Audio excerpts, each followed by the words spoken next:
Hello students, आपका स्वागत है हमारे यूट्यूब चैनल पे। क्या आप भी क्लास 10th के स्टूडेंट्स हैं? संस्कृत में कुछ नहीं आ रहा है, शब्द रूप भी याद नहीं है, धातु रूप भी याद नहीं है, आपने बस स्कोर करने के लिए क्लास 10th में संस्कृत सब्जेक्ट चुन लिया था, या फिर बहुत सारे कारण हैं। तो इस सब का सॉल्यूशन सिर्फ और सिर्फ एक है कि अगर आपने अभी तक तैयारी नहीं की है और चाहते हैं कि आपका स्कोर बहुत अच्छा हो, जो सोच समझकर आपने इस सब्जेक्ट का सिलेक्शन किया था, तो हम आपको अपने वीडियोज के माध्यम से आपको पूरी की पूरी तैयारी ट्रिक के माध्यम से करवा देंगे, जिसमें मेरी गारंटी है कि आपको कुछ भी याद नहीं करना पड़ेगा। बस थोड़ा सा मेरे साथ बने रहेंगे, हमारे वीडियोज को देखेंगे और हमारे प्रैक्टिस किए हुए क्वेश्चंस पे एनालाइज करेंगे। जैसे कि आज आप देख रहे हैं कि हम पढ़ाने जा रहे हैं आपको अव्यय, जो कि 3 अंकों के लिए है। अब ये 3 अंकों के लिए अव्यय होता क्या है? आपने एक स्टोरी का फिल्म तो सुनी होगी, पुष्पा, झुकेगा नहीं। वैसा ही हाल है अव्यय का। ये भी बोलता है अपन अव्यय है, बदलेगा नहीं।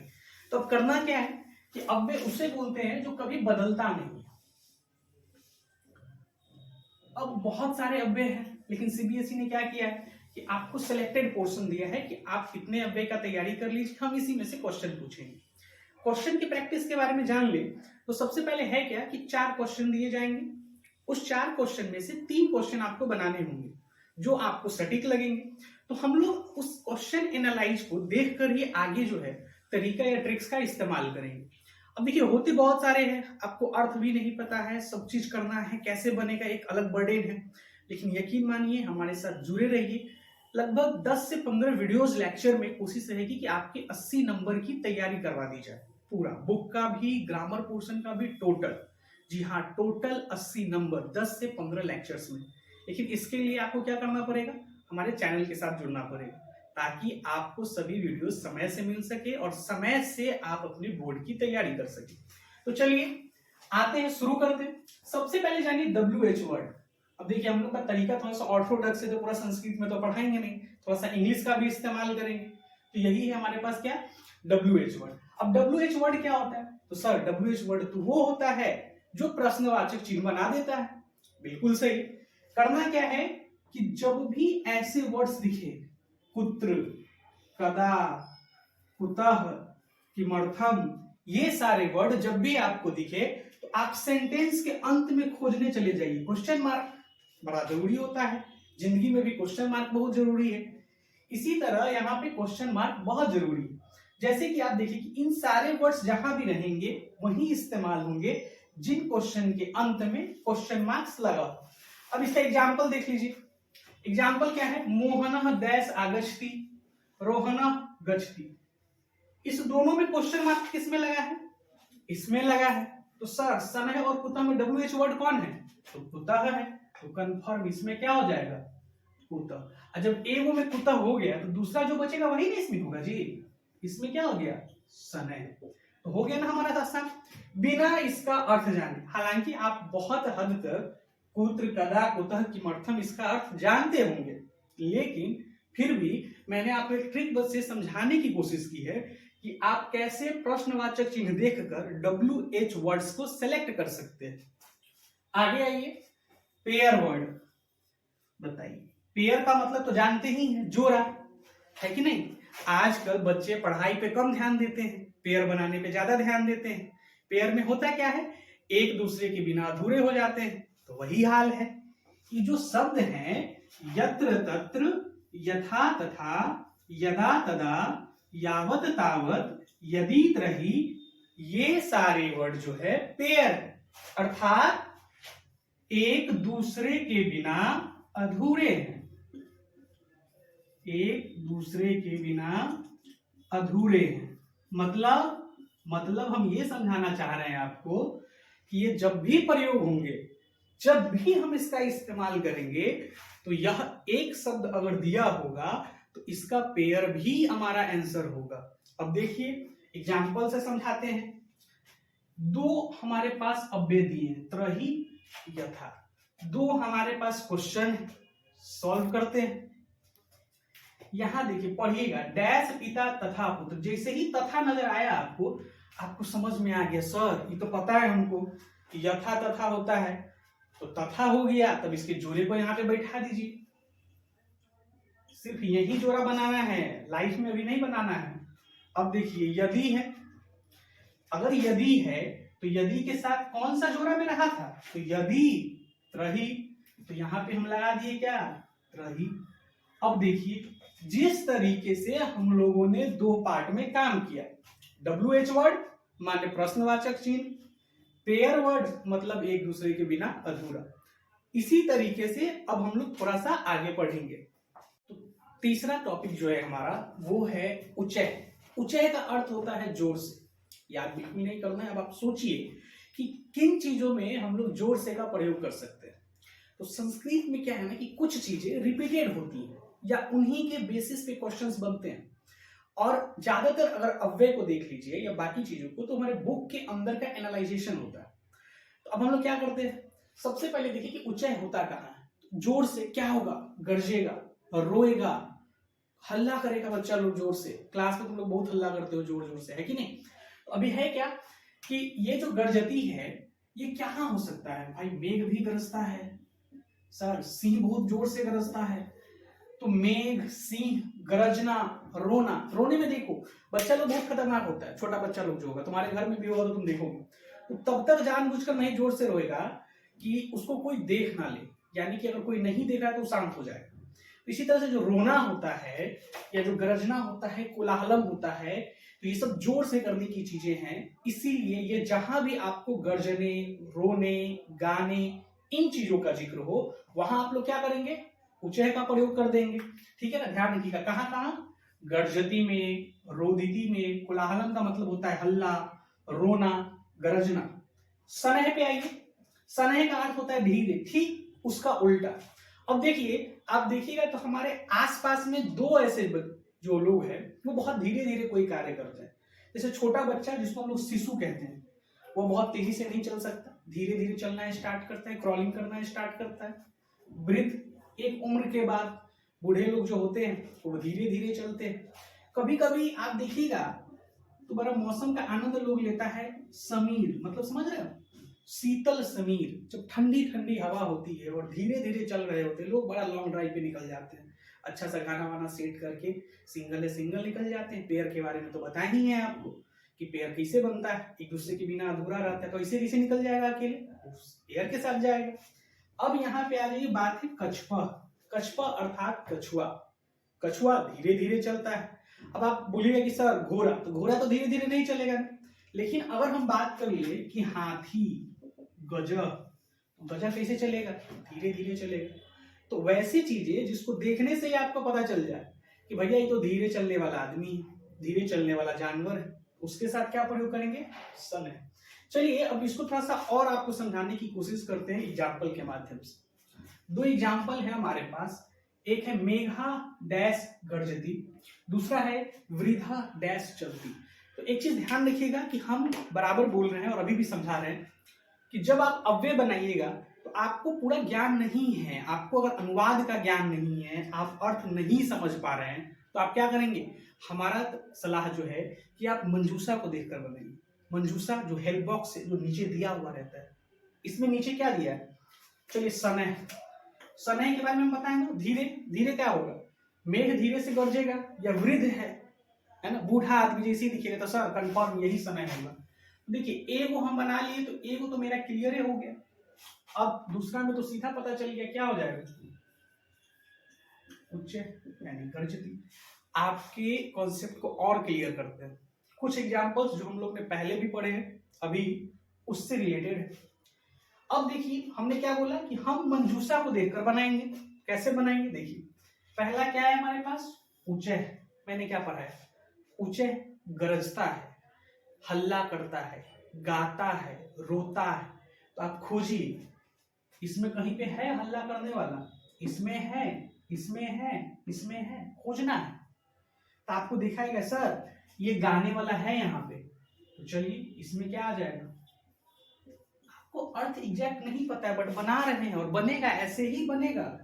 दूसरा देखिए अपी। सर अभी तो आपने अपी के बारे में बताया ही नहीं।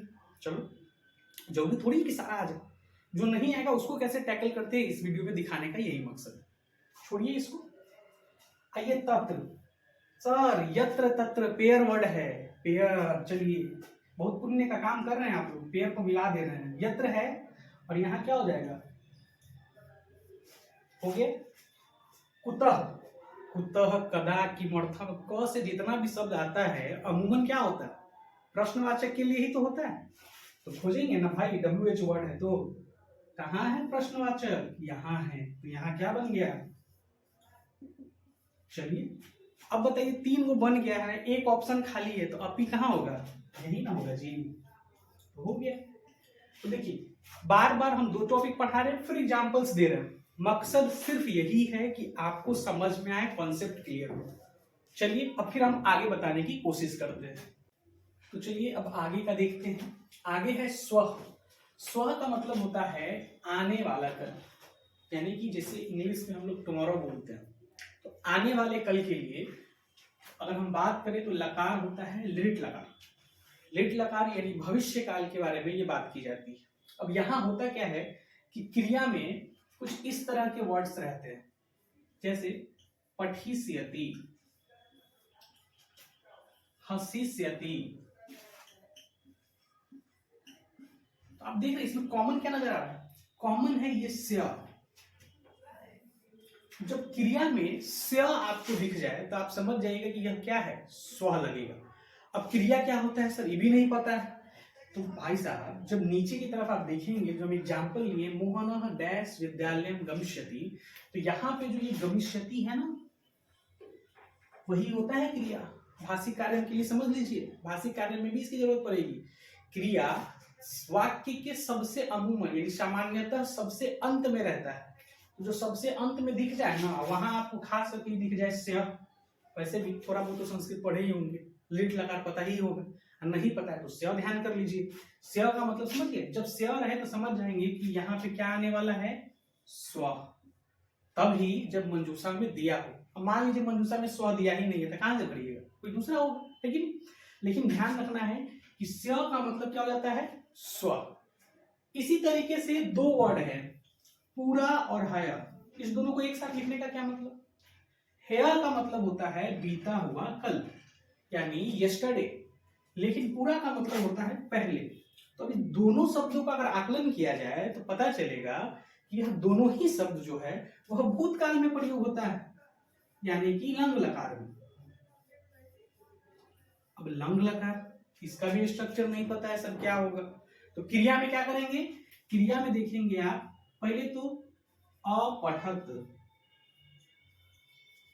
अपठताम, इस तरह से होंगे।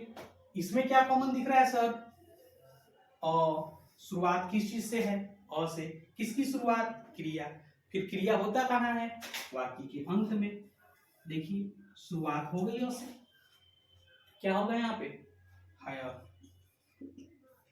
क्या यहाँ पे स्व होगा, नहीं होगा। स्व कहाँ होगा, जहां स्य रहेगा, लेकिन हया कहाँ होगा, जहां पे अ रहेगा। अच्छा कुछ वर्ड ऐसे भी हैं, जैसे देखिएगा आसित,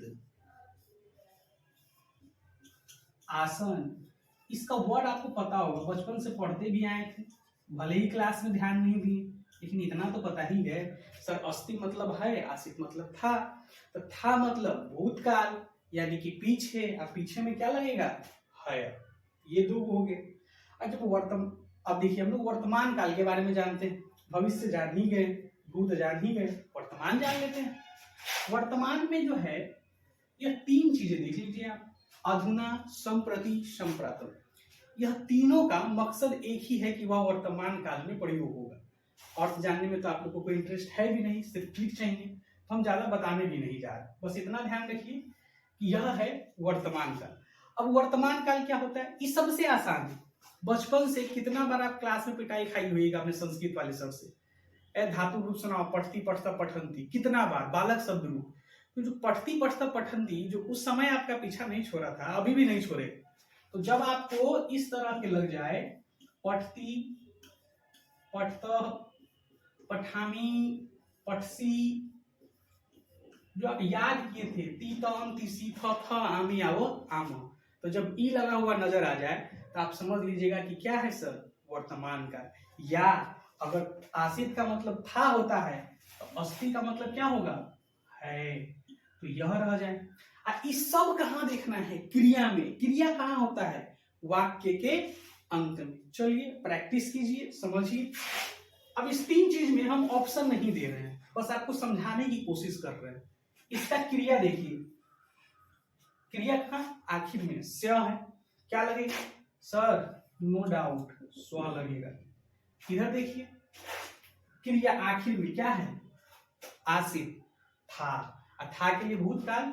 अब आप दोनों में से कुछ लगा सकते हैं, पूरा भी लगा सकते हैं, हय भी लगा सकते हैं, लेकिन हम लोग यहाँ पे क्या लगाएंगे? पूरा। क्या है कि आप हय लिखिएगा तब हो जाएगी कल एक राजा था, या पूरा लगाइएगा तो इसका मतलब हो गया कि पहले एक राजा था। सेंटेंस में क्या करता है ना, जब भी आपको सीबीएसई देगा तो दोनों में से एक ही ऑप्शन देगा, तो वहां कंफ्यूजन नहीं होगा। तीसरा लिख लीजिए, अहम अपि गच्छामि। अच्छा, तीतन तीसी थ आमी आ गया। इसके लिए क्या होगा? इस तीनों में से कोई एक का सिलेक्ट कर लीजिए। अगर ऑप्शन में दे दिया हुआ है अधुना तो अधुना कीजिए, संप्रति तो संप्रति, और सांप्रतम तो सांप्रतम। बस अब 2 और 3 टॉपिक और आपका अव्यय एकदम खत्म। हमें विश्वास रहेगा कि आप पूरा का पूरा जान चुके हैं। चलिए अब आगे देखते हैं, बस बहुत थोड़ा सा बचा है इसमें। इतस्ततः अर्थात इधर उधर। अब देखिएगा ये इधर उधर में क्या होता है, हमेशा देखते हैं आजकल लोग इधर उधर दौड़ने लगते हैं, इधर उधर भागने लगते हैं। तो ज्यादातर घूमने में और दौड़ने में, ठीक है, घूमने में और दौड़ने में लोग इधर उधर दौड़ जाते हैं। जानवर देखिएगा इधर उधर दौड़ जाएगा, है ना। छात्र को देखिएगा इधर उधर घूम जाएगा। तो क्या होता है, घूमने के लिए भ्रमति होता है और दौड़ने के लिए धावती है। ये फिक्स चीजें हैं, ये ऐसी चीजें नहीं है कि बार बार याद करना है आपको, है ना। ये फिक्स चीजें। भ्रम मतलब, हाँ सर, भ्रमती है, इसका अर्थ क्या हो गया? घूम रहा है। धावती है, इसका मतलब क्या हो रहा है? दौड़ रहा है। तो जब ऐसे वर्ड्स हो, इसके लिए हम लोग क्या प्रयोग करते हैं? इतस्तत। और ये बहुत इंपॉर्टेंट है, बड़ा VBI है थोड़ा सा ही, इसलिए इसको ध्यान रखिएगा। इतस्तत मतलब इधर उधर, क्योंकि इसका इस्तेमाल जब आप देखिएगा तो हमारे वीडियोज में आने वाले चित्र वर्णन में भी हम लोग करेंगे, अनुवाद में भी बहुत क्वेश्चंस आ जाते हैं इससे, तो इसका ध्यान रखिए। अब आता है वृथा। इसका अर्थ होता है व्यर्थ। व्यर्थ मतलब तो समझते हैं, कोई भी काम बिना मतलब ही किए जा रहा है, इससे कोई परिणाम नहीं आएगा, व्यर्थ ही होता है। अब देखिएगा हमारे लाइफ में, हमारे जीवन में कितने लोग सलाह देते हैं कि जिंदगी में कभी भी समय बर्बाद नहीं करना चाहिए। बर्बाद करने में, व्यर्थ करने में सबसे पहले किसका नाम आ जाता है? समय का। तो आप भी ध्यान रखिएगा, जब आपके वाक्य में कहीं पे समय दिख रहा है तो आप समझ जाइएगा कि हाँ ये क्या है, व्यर्थ नहीं करना है हमको। तो समय जब हो तो वृथा का प्रयोग कर देंगे। माँ का मतलब होता है मत। पहले सिलेबस में था, पहले वाले सिलेबस में, अब नहीं है इसका, लेकिन आप समझ लीजिए कि जब कभी भी मत का प्रयोग हो जाए, नहीं बोलता है, एक तो समय भी है, लेकिन समय मत बर्बाद करो, तो वहां समय भी आता है, माँ भी आता है। आप दोनों में से कोई एक चीज फोकस करके रखेंगे ना, तो आपके लिए आसान हो जाएगा कि हाँ जहां समय है या फिर जहां पे माँ है वहां पे क्या होगा? वृथा होता है। अब चलते हैं सहसा। सहसा का अर्थ होता है अचानक। तो बड़े बुजुर्ग कहे कि गए कि भैया देखो, कोई भी कार्य अचानक से मत ठान लो, अचानक से कोई कार्य मत कर लो। तो जब भी कार्य करने की बारी होती है तो वहां पे हमें ध्यान से सोचना चाहिए कि किसी भी कार्य को किस तरीके से करना है। हर एक चीज के लिए प्लानिंग होती है, तो कोई कार्य आए तो अचानक से नहीं करना है। इसी तरह देख लीजिए व्यायाम। कभी कभी लोग क्या होते हैं कि ज्यादा एक्साइटमेंट में एक्सरसाइजेस कर लेते हैं, अचानक से कोई एक्सरसाइज कर लेते हैं जिनके बारे में उनको पूरी जानकारी भी नहीं है और उनका दुष्परिणाम निकलता है। इसीलिए कभी भी कार्य या व्यायाम अचानक से नहीं करना चाहिए, है ना। इसको थोड़ा सा सोच समझ के और प्लानिंग करके करनी चाहिए। अब इस तीनों को एग्जाम्पल के माध्यम से समझने की कोशिश करते हैं हम लोग। चलिए यहाँ आइए, अगर हम यहाँ पे मंजूषा लिख देते हैं, जैसे कि एक है इतस्ततः, फिर हम लोग लिखते हैं वृथा और सहसा। अब ये सारी चीजें जब आ जाती है, इतस्ततः, वृथा और सहसा, तो हम बताएं कैसे बनाना है। मंजूषा को देखकर इतस्ततः इधर उधर क्या करता है, लोग भागता है या दौड़ता है, खोजिए तो। अच्छा यहां मिलेगा आपको भ्रमंती, इसमें क्या हो गया इतस्ततः। वृथा समय, अरे ऊपर भी नजर आ गया हमको तो वृथा। तीसरा में तो सोचना ही नहीं है भाई, जब 2 बन चुका है, तीसरा ऑप्शन बाकी है तो वैसे ही हो जाएगा। यानी लास्ट वाले में आपको दिमाग लगाना नहीं पड़ेगा। 2 आपने बना लिया है, 3 बना लिया है, जो बचा उसको कर लेंगे। अब देखिए क्या है कि सिर्फ यही नहीं है, इसके अलावा भी 1 से 2 टॉपिक है ऐसे, लेकिन मेरा क्या है कि इतने को अगर हम बना लेंगे ना तो 4 ही देता है हमारे पास, ज्यादा समझ के तो ध्यान में आना नहीं है, उसको आगे तक स्टोर करके रखना नहीं है। तो इस 3 में कोई 4 में से कोई 3 बनाना है तो आप इजीली बना लीजिएगा, मेरा गारंटी है कोई छूटेगा नहीं आपसे। आपको प्रैक्टिस के लिए मैं बार बार बता देता हूं, कोई भी एक प्रैक्टिस पेपर ले लीजिए और बनाइए, या फिर अगर आप चाहें तो मैं ही आपको प्रैक्टिस पेपर प्रोवाइड करवा दूंगा। आप क्या कीजिए, हमारे चैनल से जुड़ जाइए, टेलीग्राम चैनल पे आप संस्कृत वाला सर्च करेंगे,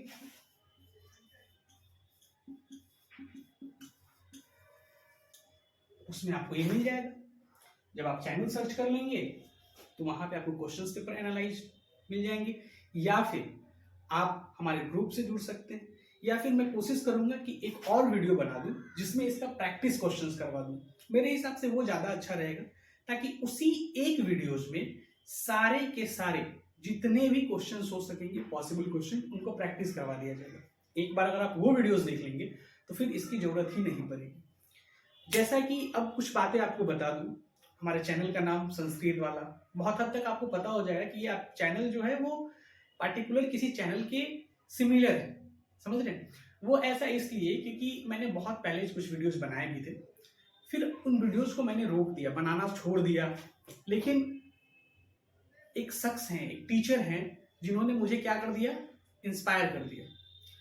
तो उनके सिमिलर ही हम लोग चलने का काम करते हैं, उनका वे ऑफ टीचिंग बहुत अच्छा लगा, उनसे इंस्पायर होकर मैं वीडियोस बना रहा हूँ।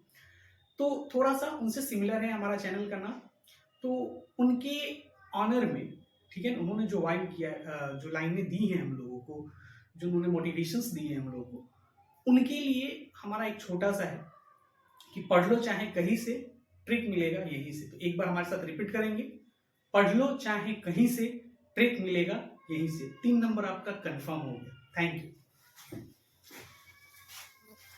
इतना ज्यादा हो गया क्या?